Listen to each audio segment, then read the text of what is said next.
Assalamu alaikum rahmatullahi wa barakatuh.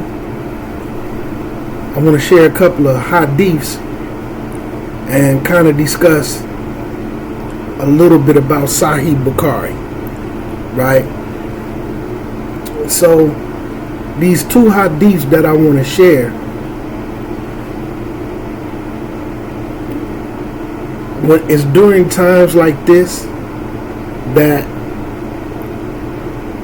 I generally reflect on this hadith. So, for those who don't know, right, Sheikh Rabi passed away.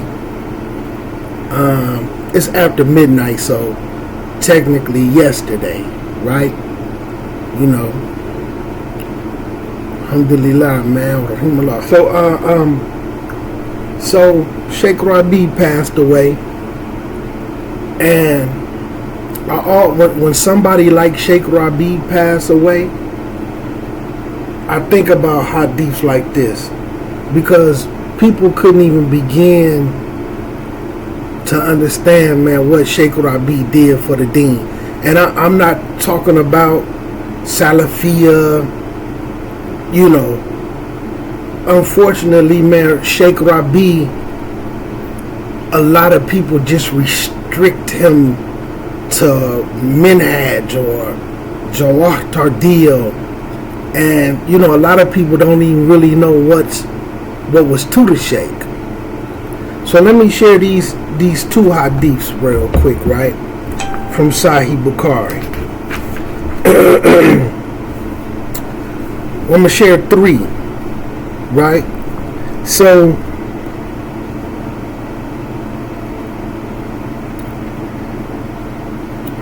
now this is in the very beginning of Bukhari. We going in the book of knowledge, right? So hadith number 80. Allah's Messenger sallallahu alaihi wasallam said, "From among the portents of the hour are the following. One, so this is signs that the day of judgment is coming, that the hour is near. One, religious knowledge will be taken away by the death of religious learned men." So whenever somebody like Sheikh Rabi passes away, I think of this hadith, signs of the hour, and then we'll get into a little bit about Sheikh Rabi after I finish these hadiths, right? The second sign is ignorance of the religion will prevail. It's going to be more ignorant people religiously than knowledgeable people. You think back, for like people who familiar, right? Think back to a time 1,000, 1,200, 1,300 years ago, and you think about the classes and the gatherings, people like Imam Bukhari, Imam Ahmed and them went to. They would go to a gathering, and it would be like 200-300 scholars in the gathering, learning from another scholar. Imam Bukhari was a scholar who would tell you he sat with thousands of scholars from all over, right? He stood up in a gathering, there's 200 scholars there. But look at the gatherings today. It might be one or two truly learned people sitting at the front in a masjid full of people that need to learn their religion. It may be 100 people there, and for real, it might be from 2 to 5 real students. Now imagine sometimes you'll have people who flunked out. We ain't gonna go into that.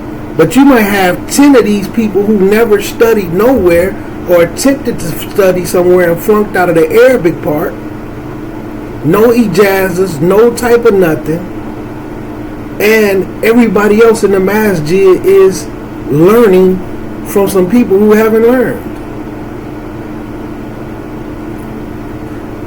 That's how ignorance is going to prevail. And they might call themselves ustad or sheikh. Imagine that. Think of back in the day. You go to a dars, and the dars has 200 scholars sitting in there. And now, it ain't not one scholar. It might be somebody's with a bachelor's, a student of knowledge. It might be a small scholar, somebody with a PhD, and somebody that scholars consider to be scholars, but they might be the only one. Might be only one PhD graduate and around everybody. It's more ignorant people to the religion than knowledgeable people. And like I say, when I'm saying just breaking it down in terms, right now, you have people who do read their Quran, but they don't really, truly understand it. Tafsirs and hadiths will give them nightmares because they want to believe what they want to believe about the Quran and say anything they want. You could say words or talk about stuff like Aqidah, and it's like you speak in Japanese. Aqidah just mean these 6 D's and that. Oh, Aqidah ain't in the Quran. Aqidah ain't hadiths. You could speak about fiqh. These just terminologies. Okay? So these are signs of the hour, man. This when it's referring to a sign of the hour, it's to let you know it's time for you to get it together. It's time for you to get it together. Okay? When it comes to the third one, drinking of alcoholic drinks will be very common.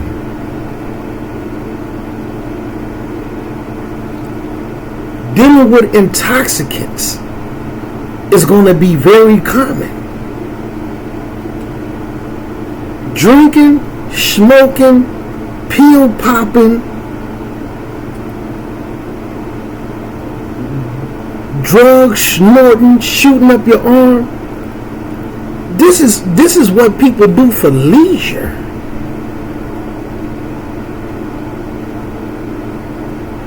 Matter of fact, drinking, smoking, pill popping, and all these other intoxicants is so common that you're a weirdo if you don't indulge.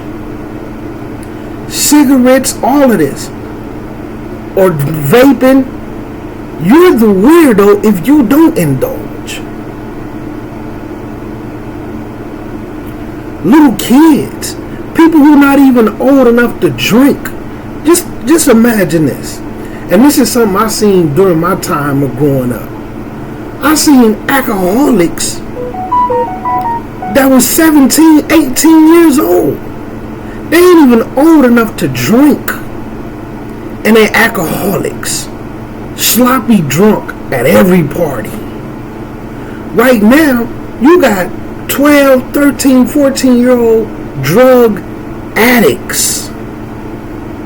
Not just marijuana, pills, drinking, drug addicts. Ain't even old enough to drive. If that's not intoxicants being common, I don't know what is. And right now, you can watch documentaries on YouTube. See, I keep up with that stuff. How right now, And they catching a lot of them coming from India and Pakistan. They flooding Saudi Arabia with drugs, fentanyl, fake perks, cocaine. Like, they're flooding Mecca and Medina with dope. Yeah. The common use of intoxicants is incredible, man.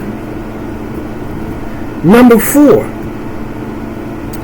there will be a prevalence of open, illegal sexual intercourse. Okay? Right now, this real talk.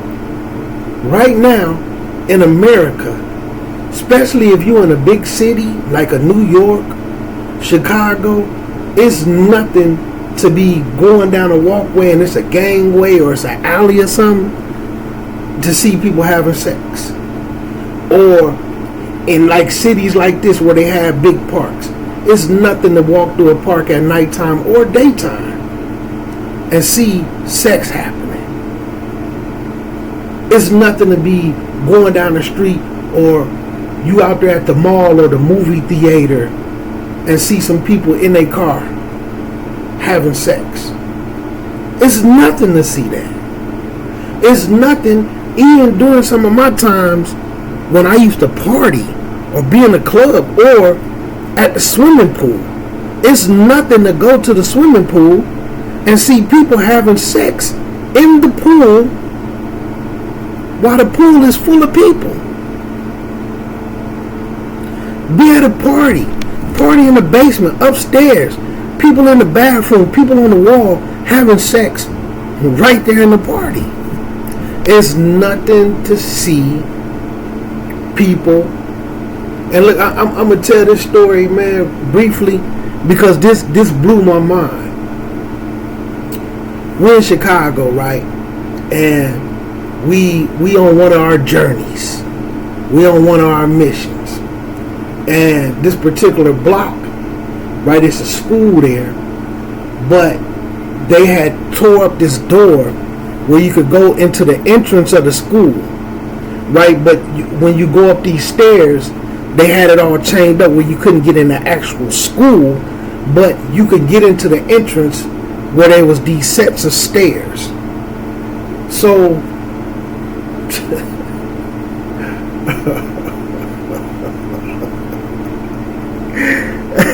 so it's been a long thing. So like I said, we walking, right? We on a mission. So this particular block, the lights is shot out. The street lights is shot out, so it's very dark. So of course we indulging, but it was windy. You know, they refer to Chicago as the Windy City. So we was like, let's go in this school so we can light what we trying to light and get on our mission.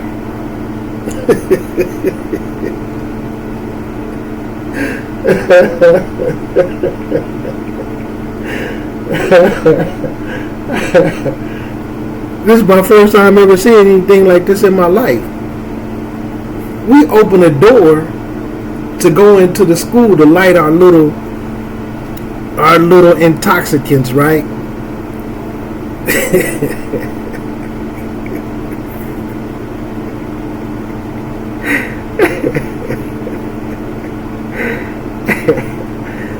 And wallahi, I can't say both of them was homeless, but one of them definitely was a little homeless. But anyway, when we come in there, 2 men, this dude is having sex with a homeless man, but it's in the open. And you know, we kind of looked at it and it was just like, they kind of, you know, I'm just like, you know, and they didn't even care that we walked in. And my cousin snapped out and started kicking them and stuff, man. But, you know, They just in the open, man. Two homeless guys, man. It was crazy, man. It was crazy, man. So like I say, man, it's nothing to see some illegal sexual intercourse in the open. You know, hey man, it's crazy, man. It's crazy, man. So anyway, so that's one hadith. But just looking at today, thinking of Sheikh Rabi, death of a religious, learned man, a scholar. Sheikh Rabi taught scholars, people who really sat with Sheikh Rabi. Sheikh Rabi led people down the road to scholarships. That's a teacher. That's an educator. He was a muhaddith when it came to hadith, and of course, Jawad Tadil specializing in the isnads of hadith and Aqidah, and of course Minhaj, but that's what his science was. He was a scholar of hadith, but he could teach many different subjects, but he was an actual scholar of hadith. The man taught scholars. He taught some scholars while they was scholars. Okay? A mountain of knowledge, man. And it's just unfortunate that some people who he didn't actually teach, who could ask him questions every now and then again, use his name for clout. So you have people who have ill feelings towards Sheikh Rabi because they have ill feelings about this particular group. Let me give y'all one more, right? So this one, similar hadith, but the end is a little bit different. So this is another narration. So of course, one, religious knowledge will decrease by the death of religious learned men. Ignorance will prevail. There will be a prevalence of open, illegal sexual intercourse, and women will increase in number and men will decrease in number, so much so that 50 women will be looked after by one man. Basically, you could say it's going to be one man to every 50 women. And right now, especially in America, in the free world, when I say the free world, because there's so many men incarcerated in America, including not just prison, but in county jails. In county jails and prisons and work camp type, some form of incarceration, we have so many men, not just us urban men, but of all races. So in the free world, women outnumber men in a major way. It's to the point where there's a large amount of women who in a relationship with people in prison that's never getting out, that they never even met them through social media, and they got life because they can't find them no dude in the world. So they in relationships with men in jail that they never met, that ain't never getting out, because they outnumber us by so much. Alright? But these are signs of the hour, man. These is things to be mindful of and take heed of and say, you know what? I need to get myself together. Am I more on the religious, ignorant side? Or am I more on the knowledgeable side? You understand? Because like I said, for real, seriously, so many Muslims is deficient in understanding their Quran. They may read it during Ramadan, something going on, they read it and they get a few feel-good moments, but really understanding it to where I can go into my Quran and pull dalil out. I can pull rulings from my Quran. I could take this Quran ayat and match it up with the hadiths that go with it and be accurate, not just making up something. A lot of Muslims can't do it, man. And when I say this, I'm referring to people who've been Muslim for years, but they may have all type of books. They not in a Quran like that. They not in tafsirs like that. They may be reading books of Minhaj, Iman boosters, good books, excellent books that can help you be a Muslim. But when it comes to that Quran, a lot of Muslims is deficient, man. When it comes to the Sunnah, a lot of Muslims is deficient. I'm serious, man. I'm serious. You know, we really need to, this is a sign of the hour, man. That means the window of us trying to get into Jannah is closing. It's closing, man. It's closing. Why I got this open? Let me share another hadith, man. One of my favorites. And this hadith should be a lesson to some Muslims, man, who really care about their iman. Right? This is also narrated by Anas, right? The Prophet, sallallahu alaihi wasallam, said, whoever possesses the following three qualities will taste the sweetness of iman, of faith, belief. Iman, you have to have iman on a particular level in order to be a mu'min. Mu'min is one who has iman. Not just because some people think being a mu'min is just your plain believer. I believe Islam is real. I believe that Allah is the creator. And I believe that the Rasul is the last messenger.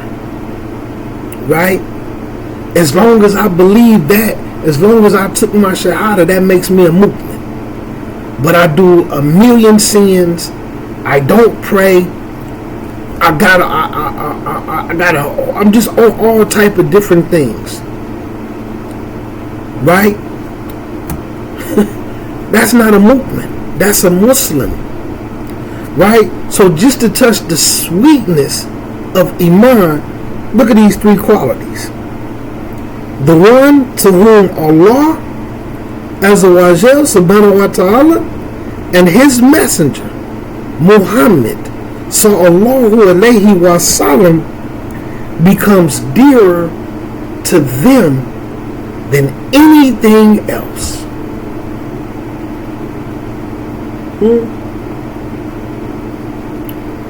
Who there with it? Who there with it? Some of us will put Allah and the message that he sent through his prophet on a back burner for money, for desires, the opposite sex. We get the picture. Two, who loves another person or people and they love them only for the sake of Allah. Not this blanket statement, I love you fi sabilillah, because people want to be into that category. I love you fi sabilillah. Okay, will you do the same thing for that person that you would do for your brother? that's non-Muslim, you have a non-Muslim child, will you do for that Muslim something that would you put them above that non-Muslim child? If it's fi sabilillah, if it's for the sake of Allah, who can you put above them? See, a lot of people say these things because it's lip service. It's lip service. But see, Allah know better. That lip service ain't gonna cut it. What's number 3? And this is why I wanted to read this. This the beauty of it to me. The one who hates to revert back to disbelief after Allah subhanahu wa ta'ala has brought him out of it. Right? Who has brought him from it, as he hates to be thrown into the fire. Now understand that. Understand that. What's disbelief? Pagan holidays? How you in this category, but you love telling people happy birthday. You love telling people happy Father's Day, happy Mother's Day, happy Valentine's Day. Oh, such and such them is going to have this extravagant birthday party. There's going to be mingling and dancing. It's going to be black excellence. We need to go as Muslims.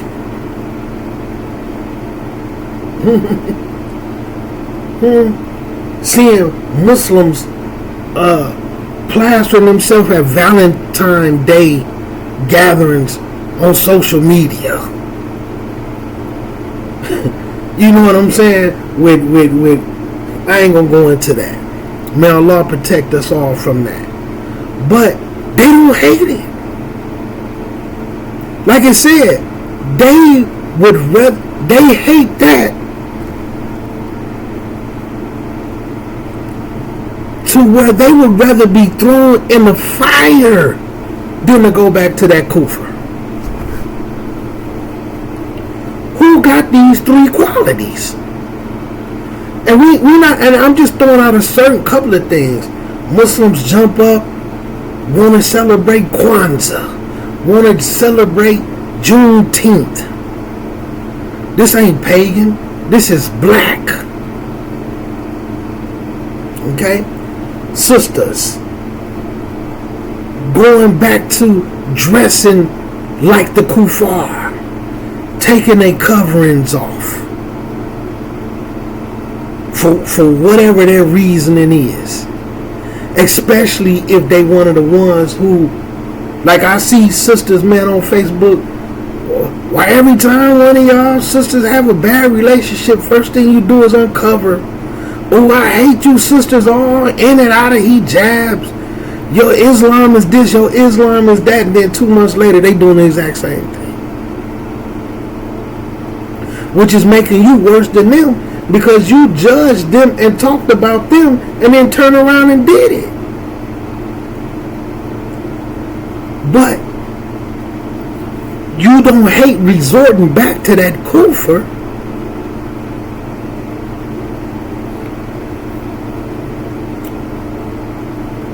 To the point where you would rather be thrown in the fire than to go back to that type of kufr.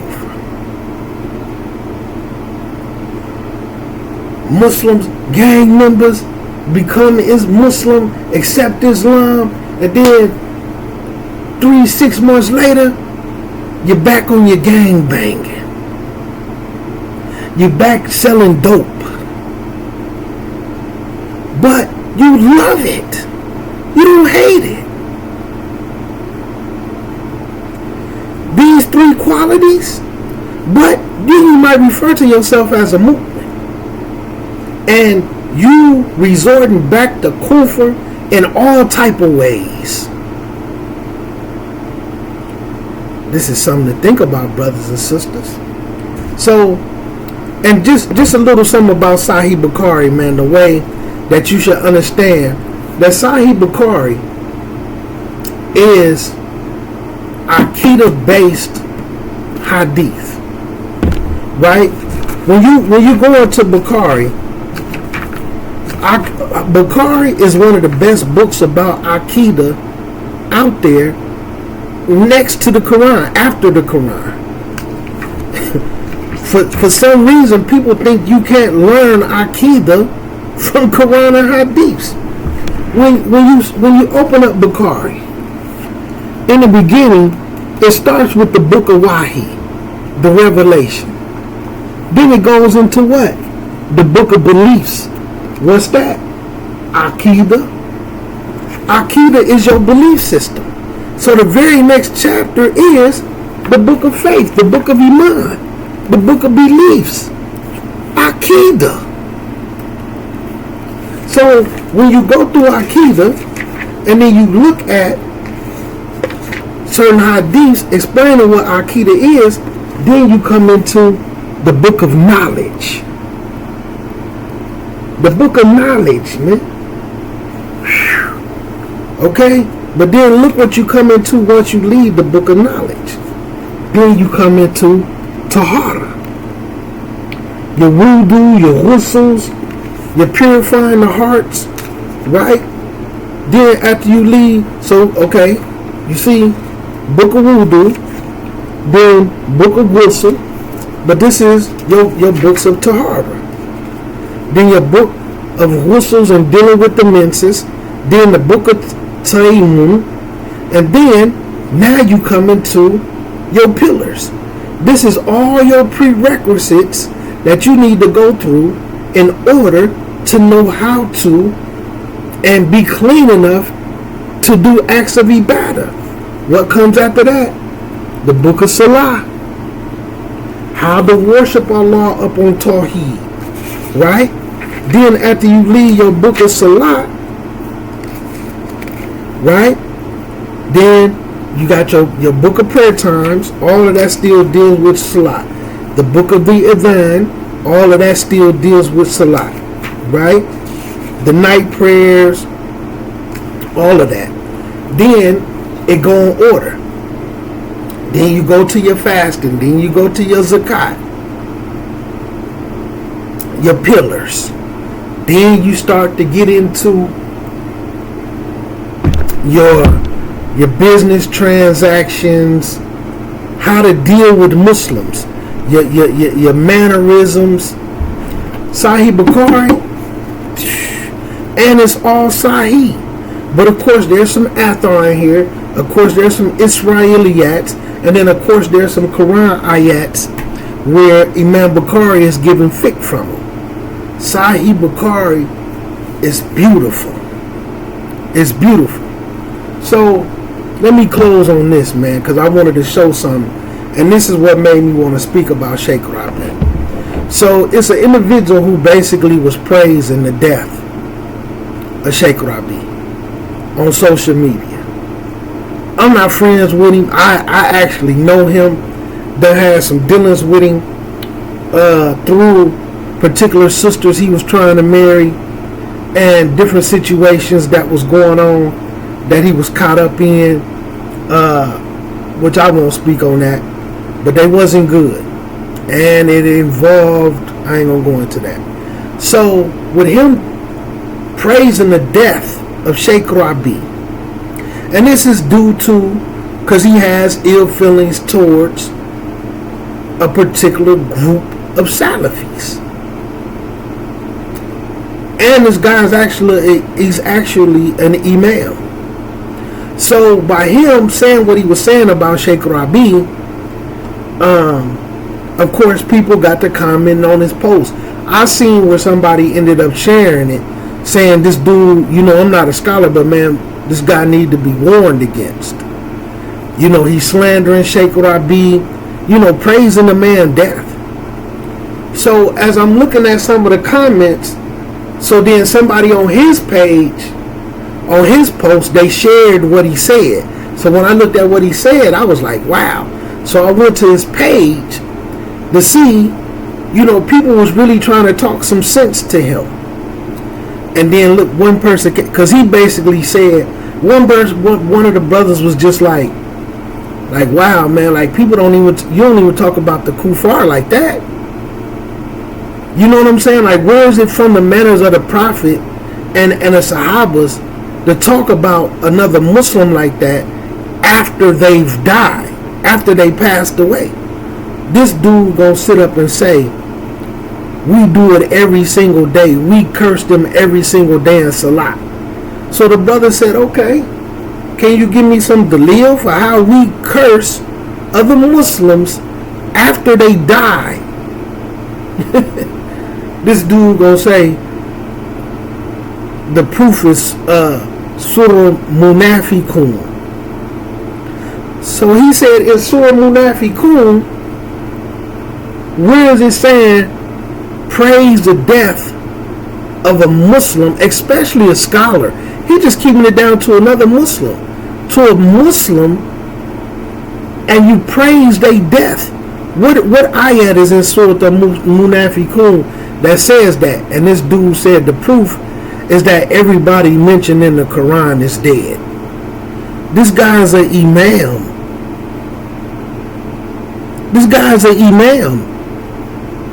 So another guy jumps in on the comments. I gotta read y'all what he said. Right? So the brother who was trying to plead with him, he said, Allah curses them, but you still don't find our Prophet speaking bad even about the kafir during death. Rather, you see the opposite. But you here is celebrating the death of a Muslim. So now somebody else joins in the conversation and says, talking about Sheikh Rabi, a kafir is a kafir and dies up on kufr, yani. That's what he's saying, dies up on kufr, yani. That's what he's saying about Sheikh Rabi. He's a kafir and he died up on kufr, yani. Most don't care about religion. This man was the head of the irja, basically associating him with the Murji'ah, for people who are familiar with them. And he's responsible for deviating a lot of Muslims. And the Salihin used to rejoice when such a man, like basically a man like Sheikh Rabi, when a man like Sheikh Rabi died. The Salihin rejoiced when a man like Sheikh Rabi died. And then said, if you like, he could bring proof. This is ignorance prevailing. And they speak in statements not because they really know anything about Sheikh Rabi, because they dislike a group of Salafis who attach their ways and actions to Sheikh Rabi. Like I said, Sheikh Rabi taught in a university for years, made scholars, made students of knowledge, people who got their bachelors, people who got their masters, people who got PhDs. We talking about graduates upon graduates upon graduates from Africa, from Indonesia, from Indo-Pakistani, from all over Arabia, people who done came to America that's really up on Cairo, that's teaching in your Europe countries, your UKs and your Britain and however they labeled over there, your Egypt.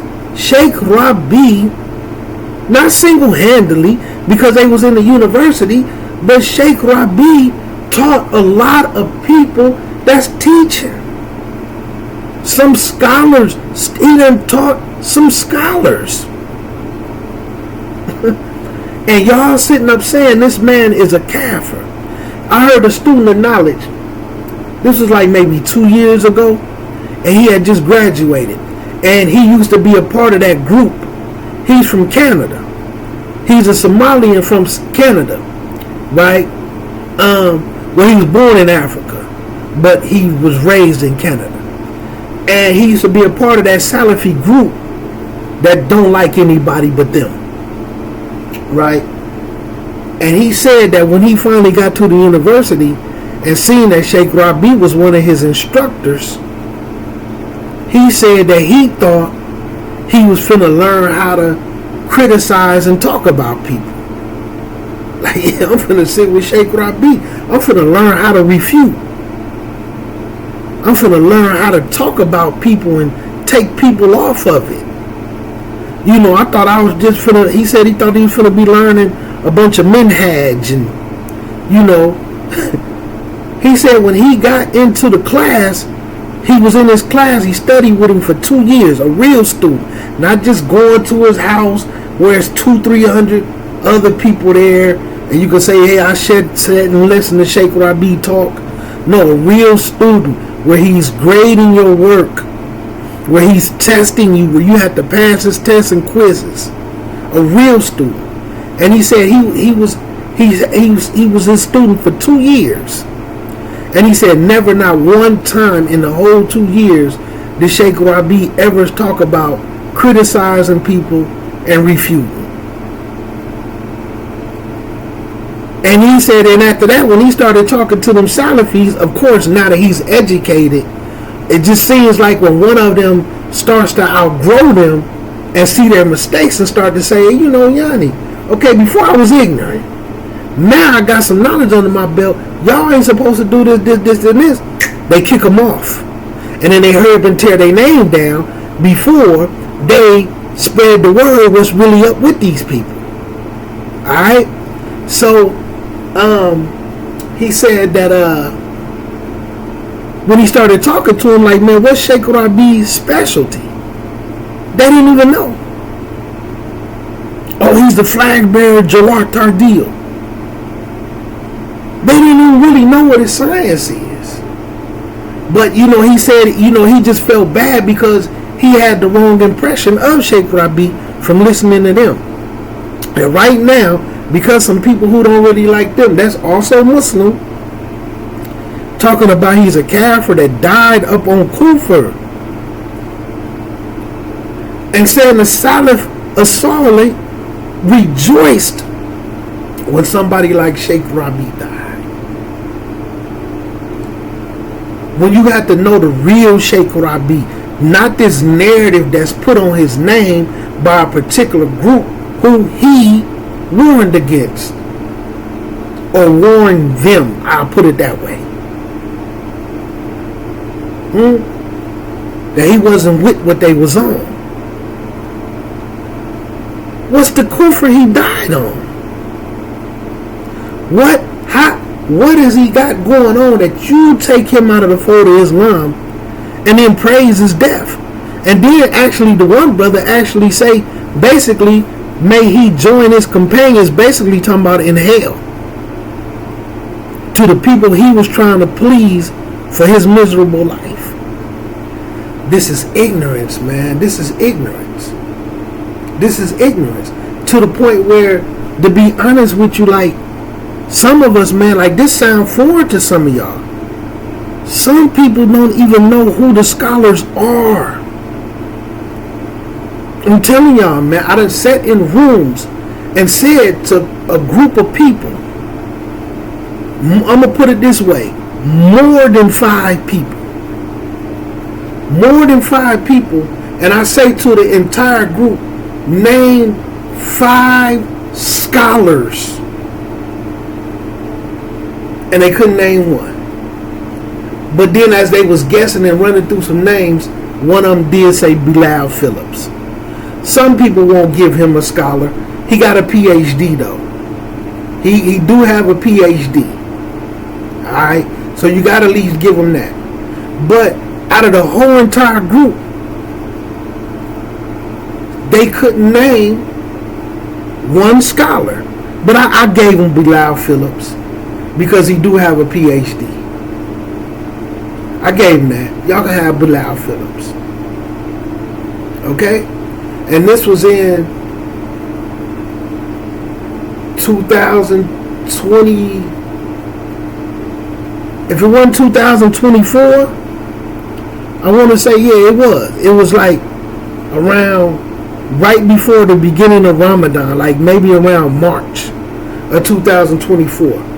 But to go into a whole masjid here and to be in a whole group of all these people in the masjid, and I'm talking about 2010, 2011, 2012, every year I will bring it up.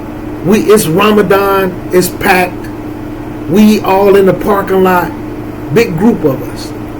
And I said to him, everybody name y'all favorite scholar. Nobody knows one scholar. We're not supposed to be that way. But everybody know all that there is to know about Islam. And ain't read nothing, and some of them ain't even completed the Quran from front to back, or read the Quran in a timely manner. But they always talking, and you don't even know no scholar. That's ignorance prevailing. Okay? So like with me, with Sheikh Rabi, just thinking about the hadith and just looking at all that's going with his passing. A mountain of knowledge, man. A mountain of knowledge. And I'll say maybe a month ago, I don't even think it's been 2 months, where I was speaking about the guy who arguing with the Asheris, and when they started talking about studying, and he basically tried to say that he was one of the students of Sheikh Rabi, and I was talking about it then, like, man, Sheikh Rabi is old. Sheikh Rabi is very, very old. Like,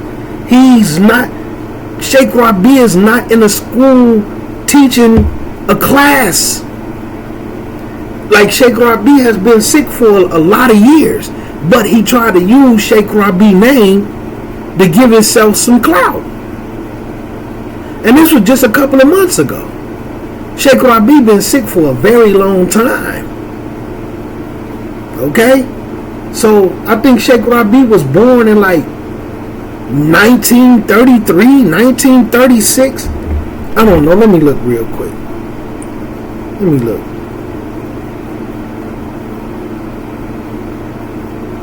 Let me see, man. How old was Sheikh Rabi?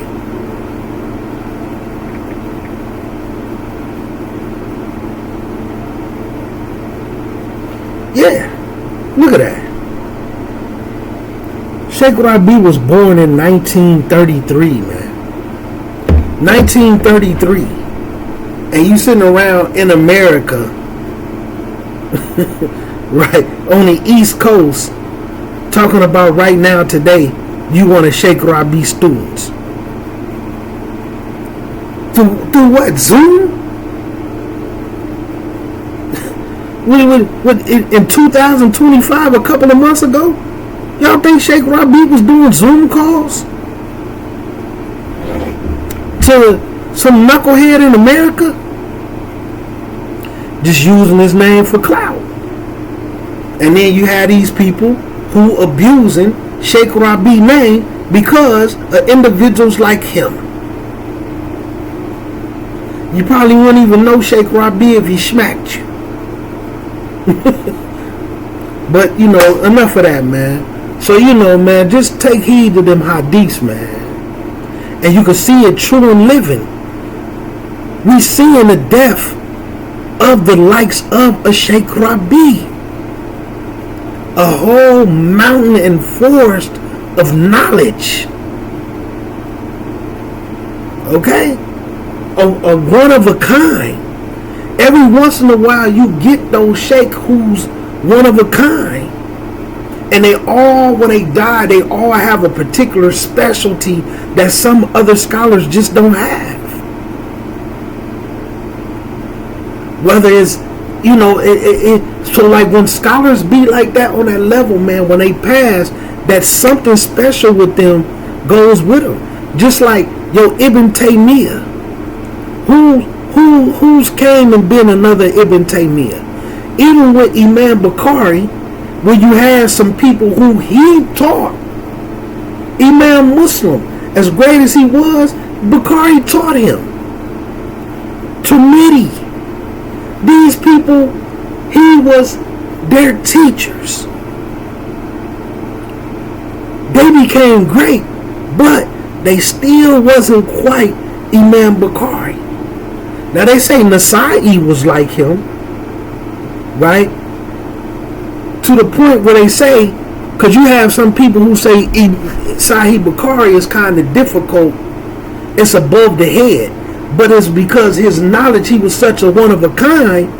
When he did Sahih Bukhari, basically people had to come and do books to soften Sahih Bukhari up to help people understand it, because it's too up there. It's too high of a level. But where has the likes of another Imam Bukhari came? Now you done had some, don't get me wrong, you done had a lot of great scholars.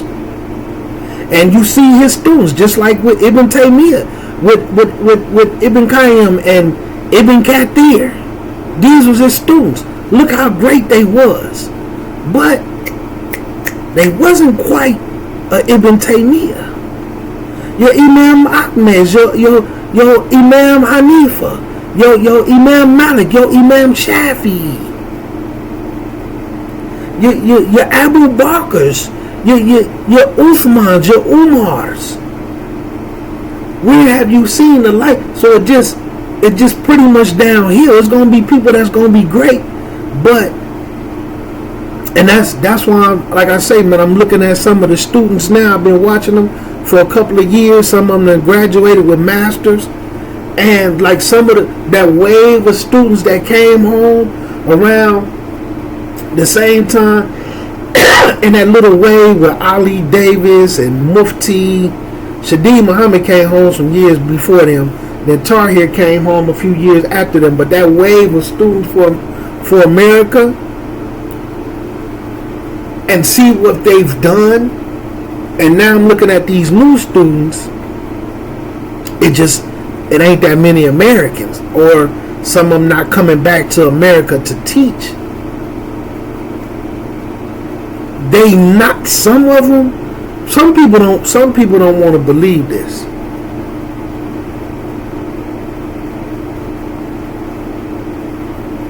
When it comes to Tahir, man, Wyatt,